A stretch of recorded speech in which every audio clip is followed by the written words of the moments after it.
दोस्तों साल था 2014। उस समय अमेरिका के अंदर राष्ट्रपति थे बराक ओबामा और उसी वक्त रशिया के अंदर राष्ट्रपति थे व्लादिमीर पुतिन। अक्सर इन दोनों नेताओं के बीच में इस तरह का कंपटीशन चलता था कि आखिर पावर गेम में है कौन आगे, यानी दुनिया का सबसे ज्यादा ताकतवर व्यक्ति बराक ओबामा है या फिर व्लादिमीर पुतिन।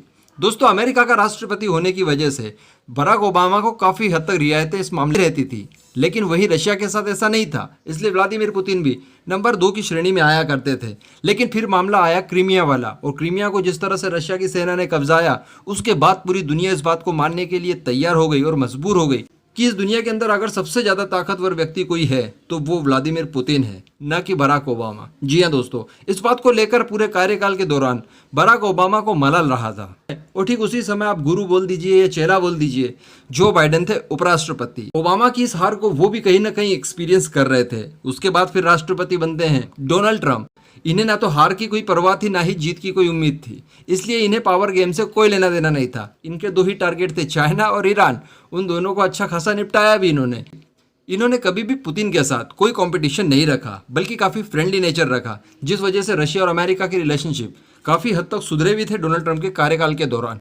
लेकिन दोस्तों अब परिस्थितियां बदल चुकी हैं और वही वाली परिस्थितियां क्रिएट हो चुकी है जिस तरह की परिस्थितियां 2014 में थी। जी हाँ, अब इन दोनों के बीच में फिर से कंपटीशन शुरू हो गया है कि दुनिया का नंबर 1 ताकतवर व्यक्ति आखिर है कौन।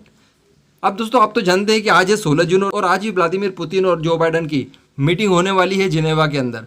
इससे ठीक पहले रशिया को और खासकर व्लादिमीर पुतिन को अपना शक्ति प्रदर्शन तो करना था, इसलिए रशिया ने दोस्तों इस बार एक ऐसा युद्ध अभ्यास किया है जो कि शीत युद्ध के बाद, यानी जो कोल्ड वॉर हुआ था उसके बाद से अभी तक इतने बड़े पैमाने पर युद्ध अभ्यास नहीं किया। अब मैं आपको बता देता हूँ कि दरअसल ये युद्ध अभ्यास कौन सा था और कहाँ किया।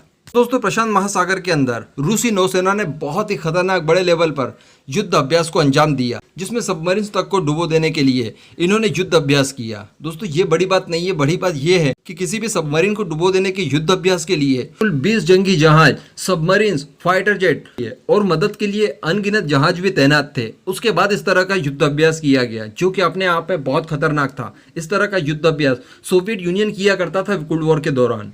रूसी नौसेना के शीर्ष अधिकारी ने भी इस बात को स्वीकारा कि हाँ, ये सोवियत यूनियन के बाद रूस का सबसे बड़ा युद्ध अभ्यास माना जाएगा। तो दोस्तों इस तरह का शक्ति प्रदर्शन रशिया ने किया है जो बाइडेन के लिए कि भैया देख लीजिए, आज भी हमारी ताकत वही है और हम लोग उतने ही ज़्यादा ताकतवर आज भी हैं।